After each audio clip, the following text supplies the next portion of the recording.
অধ্যায় 10 ধনী হওয়ার অধিকার। ধনী হওয়ার মৌলিক অধিকার রয়েছে আপনার। আপনি এই পৃথিবীতে এসেছেন একটি সুখী, প্রাচুর্যপূর্ণ, স্বাধীন জীবনযাপন করতে। আর সমৃদ্ধশালী একটি জীবন যাপন করার জন্য আপনার পর্যাপ্ত ধন সম্পদ থাকা উচিত।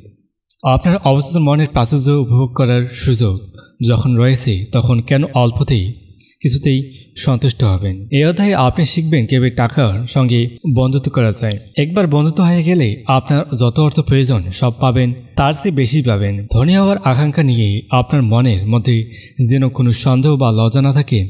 এ হলো একটি মহাজাগতিক আকুলতা। ধনী হওয়ার জন্য এই আকুলতা ভালো, খুবই ভালো। টাকা একটি প্রতীক। টাকা হলো বিনিময়ের প্রতীক। এটি আপনার কাছে কেবল অভাব অনটন থেকে মুক্তির প্রতীকই নয়, এই সৌন্দর্য, প্রাচুর্য এবং বিলাসেরও প্রতীক। এটি একটি জাতির অর্থনৈতিক স্বাস্থ্যের প্রতীকও বটে। আপনার শরীরে যখন নির্বিঘ্নে রক্ত প্রবাহিত হয়, তখন আপনি সুস্থ থাকেন। যখন আপনার জীবনে টাকার সরাসরি থাকে, আপনি অর্থনৈতিকভাবে সুস্থ থাকেন। লোকে যখন টাকা সঞ্চয় করতে থাকে, টিনের বাঁশকে টাকা লুকিয়ে রাখে, সবসময় ভয়ে থাকে, তখন কিন্তু তারা অর্থনৈতিকভাবে অসুস্থ থাকে। ধনী হওয়ার রাজকীয় রাস্তায় কীভাবে হাঁটবেন? অবচেতন মনের শান্তির কথা একবার বুঝে গেলে ধনী হওয়ার রাজকীয় রাস্তা হাঁটবার রোডম্যাপ কিন্তু আপনার হাতে এসে গেল। নিজের মনকে আপনার বোঝাতে হবে, সারা জীবন ধরে আপনার জীবনে প্রবাহিত হচ্ছে অর্থ এবং সর্বদাই আপনার কাছে অতিরিক্ত অর্থ রয়েছে।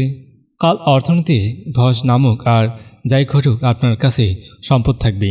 আপনি সমস্ত সমস্যায় কাটিয়ে উঠছেন এবং এ থেকে লাভবান হচ্ছেন। টাকা এবং একটি ভারসাম্যপূর্ণ জীবন। একবার এক লোক এসে আমাকে বলল, আমি তো শেষ, তবে ঠিক আছে, টাকা পয়সা আমি পছন্দ করি না, এ হলো সমস্ত নষ্টের গোড়া। এই স্টেটমেন্ট একটি বিভ্রান্ত মনের পরিচয় দেয়। কিছু লোক ক্ষমতাকে লোভী, কিছু অর্থলোভী। আপনি যে টাকার বিষয়ে আপনার একদম বুকের ভেতরে নিয়ে গিয়ে বলতে পারেন, আমি শুধু টাকাই চাই, টাকা পাবার জন্য আমি আমার সিদ্ধান্ত মনোযোগ ব্যয় করব, অন্য কিছুর জন্য নয়। এতে হয়তো আপনি টাকা পাবেন, তবে অনেক মূল্যের বিনিময়ে। আপনি ভুলে গেছেন আপনি এখানে এসেছেন একটি ভারসাম্যপূর্ণ জীবনযাপনের জন্য। মনের শান্তি, হারমোনি, প্রেম, আনন্দ এবং সুস্বাস্থ্যের খিদেও কিন্তু আপনাকে মেটাতে হবে। যদি অর্থ উপার্জনে আপনার একমাত্র লক্ষ্য হয়ে থাকে, তবে তাহলে আপনি ভুল করছেন। আপনি হয়তো ভাবছেন শুধু টাকাই আপনার চাই, কিন্তু অর্থ উপার্জনের জন্য বহু পরিশ্রম শেষে দেখতে পেলেন শুধু টাকা পাওয়াই আপনার জীবনের একমাত্র লক্ষ্য নয়। মৃত্যু সহজে শুয়ে অনেকেই আফসোস করে সে কেন সারা জীবন টাকার পেছনে ছুটল। আপনার ভারসাম্যপূর্ণ জীবনের জন্য অর্থই সব কিছু নয়, এর জন্য আরও অনেক কিছু প্রয়োজন রয়েছে। অবচেতন মনের আইন কানুন শিখে নিয়ে আপনি চাইলে লাখ লাখ কোটি কোটি টাকা আয় করতে পারবেন, তবে সে সঙ্গে কিন্তু মনের শান্তি, সংহতি, সুস্বাস্থ্য এবং পারফেক্ট এক্সপ্রেশনও দরকার, তা মনে রাখবেন। দারিদ্র একটি মানসিক অসুখ। দারিদ্র্যে কোনো মহান ব্যাপার নেই, এটি অন্যান্য মানসিক অসুখের মতোই একটি রোগ। শারীরিকভাবে অসুস্থ হলে আপনি বুঝতে পারবেন আপনার কোনো একটি সমস্যা রয়েছে। আপনি তখন ডাক্তার দেখিয়ে রোগমুক্তির উপায় খুঁজছেন। একইভাবে জীবনে চালানোর জন্য আপনার কাছে যদি পর্যাপ্ত অর্থ না থাকে, বুঝবেন আপনার সম্পূর্ণ সমস্যা আছে। জীবননীতির আকুলতা হলো জীবনটিকে আরও সুন্দর এবং প্রাচুর্যময় করে তোলা। আপনি এখানে ফকিরনির বেশে থেকে ফকিরের জীবনযাপন করতে আসেননি। আপনার উচিত সুখী, সমৃদ্ধ এবং সফল জীবনযাপন করা। টাকা নিয়ে কখনও সমালোচনা করবেন না। টাকা বিষয়ক সমস্ত কুসংস্কার এবং দুশ্চিন্তা মন থেকে ঝেঁটে ফেলুন। টাকাকে কখনো খারাপ বলে গালাগাল দেবেন না, দিলে টাকা আপনার কাছে থেকে ডানা মেলে উড়ে যাবে। মনে রাখবেন, আপনি নিজের দোষেই কিন্তু সব হারাচ্ছেন। যারা সমালোচনা করছেন তাকে কাছে টানতে পারবেন না। টাকার প্রতি সঠিক মনোভাব প্রকাশ করুন। অর্থবৃদ্ধির সঙ্গে নিজের সহজ কৌশলটি অবলম্বন করতে পারেন। প্রতিদিন বহুবার নিজের কথাগুলো বলুন, আমি টাকা পছন্দ করি, আমি এটি ভালোবাসি, আমি এটি বুঝে শুনে গঠনমূলকভাবে ব্যবহার করি। আমার জীবনে টাকা অনবরত আসছে, আমি এটি আনন্দের সঙ্গে খরচ করছি এবং চমৎকারভাবে বহুগুণে বর্ধিত হয়ে আমার কাছে ফিরে আসছে। এটি ভালো, খুব ভালো, প্রচুর পরিমাণে টাকা আমার কাছে ছুটে আসছে। আমি এটি শুধুমাত্র সৎ উদ্দেশ্যে ব্যবহার করছি। আমার মনের প্রাচুর্যতা এবং আমার ভালোর জন্য আমি কৃতজ্ঞ। বিজ্ঞান মানুষরা কীভাবে টাকাকে দেখেন? ধরুন আপনি মাটি দিয়ে প্রচুর সোনাদানা, রূপা, তামা, দস্তা কিংবা লোহা দেখতে পেলেন, এগুলো কি আপনি খারাপ বলবেন? নিশ্চয়ই বলবেন না। আর টাকা তো একটি প্রতীক মাত্র। এটিকে আমরা ধাতু পদার্থে রূপান্তর করে বিনিময়ের মাধ্যম হিসেবে ব্যবহার করি। বিংশ শতাব্দীর শুরুর দিকে মার্কিন ডাইম এবং কোয়ার্টার তৈরি হতো রূপা দিয়ে। তারপর সরকার সস্তা ধাতু ব্যবহার শুরু করে। তবে রূপা দিয়ে তৈরি 10 সেন্ট বা 25 সেন্টের যেমন মূল্য ছিল, সস্তা ধাতুতে তৈরি মুদ্রাও কিন্তু একই রকম মূল্য রয়ে গেছে। একজন পদার্থবিজ্ঞানী আপনাকে বলবেন দুটি ধাতুর মধ্যে পার্থক্য শুধু এর অ্যাটমের এলিমেন্টারি পার্টিকেল। প্রাচীন আলকেমিস্টরা আরব ধাতু, বেস মেটাল দিয়ে সোনা তৈরি স্বপ্ন দেখতেন। সোনা তো এখন আমাদের হাতের মুঠোয় চলে এসেছে। এটি কি খারাপ? মোটেই না। এ হলো বিভিন্ন প্রপার্টির বিভিন্ন উপাদান। আর সোনা দীর্ঘকাল ধরে মানুষের কাছে মূল্যবান ধাতু হিসেবে পরিচিত। একে ভালোবাসুন বা ঘৃণা করুন, এ সোনা সোনা হয়েই থাকবে। আপনার যে টাকার প্রয়োজন তা কিভাবে আয় করবেন? বহু বছর আগে অস্ট্রেলিয়ার এক তরুণীর সঙ্গে আমার পরিচয় হয়। সে আমাকে বলে তার একমাত্র স্বপ্ন সে চিকিৎসক হবে। সায়েন্সের ক্লাসে ভর্তি হয়েছিল, সে পরীক্ষা ভালো করছিল, কিন্তু মেডিকেল স্কুলে ভর্তি হওয়ার মতো টাকা পয়সা তার কাছে ছিল না। তার বাবা মা দুজনেই মৃত। নিজের খরচ চালাতে তরুণটি স্থানীয় হাসপাতাল ডাক্তারদের অফিস কক্ষ পরিষ্কার করত। আমি তাকে বললাম, একটি বীজ যখন মাটিতে রোপণ করা হয় তখন সে বৃক্ষ হয়ে জীবন লাভ করতে তার যা যা প্রয়োজন তা নিজেই ত্যাগ করে। তরুণকে যা করতে হবে তা হলো তার অবচেতন মনের যে বীজ আছে তা থেকে শিক্ষা নিয়ে প্রয়োজনীয় আইডিয়া রোপণ করতে হবে। প্রতি রাতে এই তরুণটি ঘুমাতে যাওয়ার সময় কল্পনা দেখতে লাগলেও সে একটি মেডিকেল ডিপ্লোমা পেয়েছে। সার্টিফিকেটে বড় বড় অক্ষরে তার নাম লেখা আছে। সেই ডিপ্লোমা একটি ছবি খুব সহজেই তৈরি করতে পারল। তার কাজের মধ্যে একটি ছিল ডাক্তারের অফিসে ঝোলানো বাধাই করা ডিপ্লোমার সার্টিফিকেটগুলো সারপোজ করা। সে তখন ভালো মতো খেয়াল করতে উঠল। টানা 4 মাস প্রতিরাতে সে ডিপ্লোমার সার্টিফিকেট দেখার কৌশলটি চালিয়ে গেল। একদিন ওই ডাক্তারদের একজন তাকে জিজ্ঞেস করতে বললেন সে কোনো ফিজিশিয়ানের সহকারী হিসেবে কাজ করতে ইচ্ছুক কিনা। ওই ডাক্তারটি তাকে একটি ট্রেনিং প্রোগ্রামে ভর্তি হওয়ার জন্য টাকা পয়সা দিলেন। সেখানে সে চিকিৎসার শাস্ত্র সম্পর্কে প্রচুর জানল, শিখল এবং পরে ডাক্তারটিকে তাকে নিজের সহকারী হিসেবে একটি চাকরি দিলেন। তিনি তরুণটির প্রতিভা দেখে এতটাই মুগ্ধ হয়ে গিয়েছিলেন, মেডিকেল স্কুলের পুরো খরচ তিনি বহন করছেন।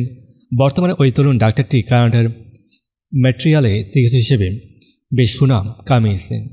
এই তরুণী সফল হয়েছিল কারণ সে কীভাবে আকর্ষণ করতে হয় সে আইনটি শিখে গিয়েছিল।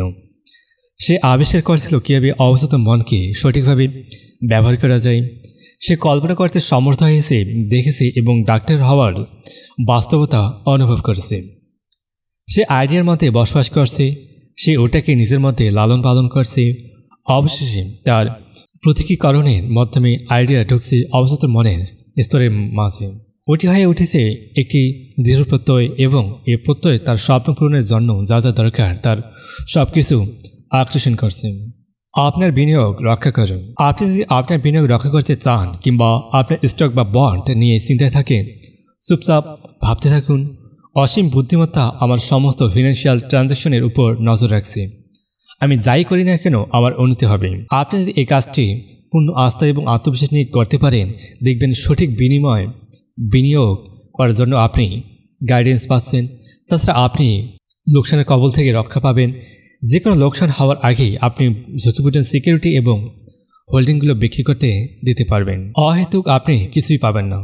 বড় বড় দোকানগুলোতে ম্যানেজমেন্ট গার্ড রাখতে লোকে জিনিসপত্র চুরি করতে পারে না। প্রতিদিনই তারা কিছু লোককে ধরে ফেলে যারা অহেতুক চুরি করতে এসেছে। এই লোকগুলো মানসিক শূন্যতা ও সীমাবদ্ধতার শিকার। এরা চুরি করতে এসে আসলে নিজেদের শান্তি, বিশ্বাস, সততা, সংহতি, গুড উইল এবং আত্মবিশ্বাসেই চুরি করে নিচ্ছে। এই লোকগুলো বোঝে না কীভাবে তাদের মন কাজ করে। তাদের মধ্যে রয়েছে বিশ্বাসের অভাব।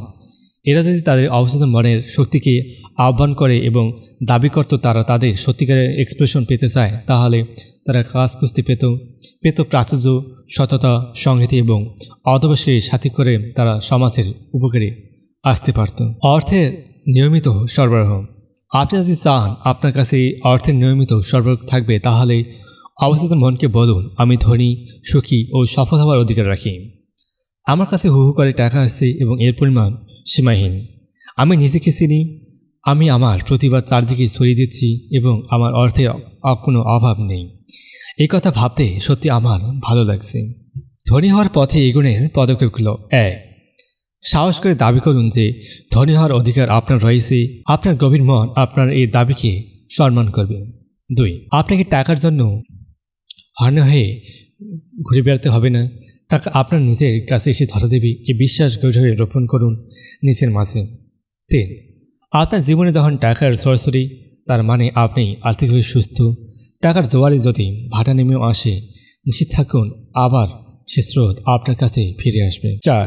আপনি টাকার সমালোচনা করলে টাকা উড়ে যাবে, ধরা দেবে না, কাজেই টাকার সমালোচনা করবেন না। 5. টাকাকে ঈশ্বর মনে করবেন না, এটি একটি প্রতীক মাত্র। আপনার আসল প্রাচুর্য তো আপনার মনের মধ্যেই রয়েছে।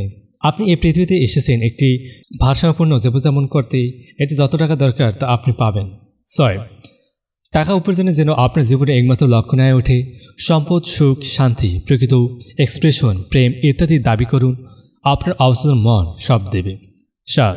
দারিদ্র তুমি মোরে করছো মহান, এই কবিতায় বিশ্বাস করার দরকার নেই। দারিদ্র হলো মনের অসুখ, এ মানসিক দ্বন্দ্ব থেকে দূর করুন। 8. আপনি পৃথিবীতে ফকিরের মতো জীবনযাপন করতে আসেননি, এসেছেন প্রাচুর্যের মধ্যে বাঁচার জন্য। 9. বারবার বলুন, আমি টাকা পছন্দ করি, আমি এটি সঠিকভাবে ব্যবহার করছি, আমি টাকা খরচ করছি আনন্দের সঙ্গে এবং এটি সহস্রগুণ রূপে বৃদ্ধি পেয়েছে আমার কাছে ফিরে আসছে। 10. টাকা শয়তান বা খারাপ কিছু নয়, শয়তান হলো মনের অজ্ঞতা। 11. যা থেকে কিছু লাভ হবে না তা পাবার চেষ্টা ত্যাগ করুন। ফ্রি লাগ বলে দুনিয়াতে কিছু নেই, কিছু পেতে হলে দিতে হয়। আপনার লক্ষ্যের প্রতি মনোযোগ দিলে আপনার গভীর মন তা ফিরিয়ে দেবে। সম্পদ লাভের প্রধান উপায় হল সম্পদের আইডিয়া অবস্থিত মনের মধ্যে রোপণ করা। ধন্যবাদ সকলকে পুরো অডিওটির সাথে থাকার জন্য।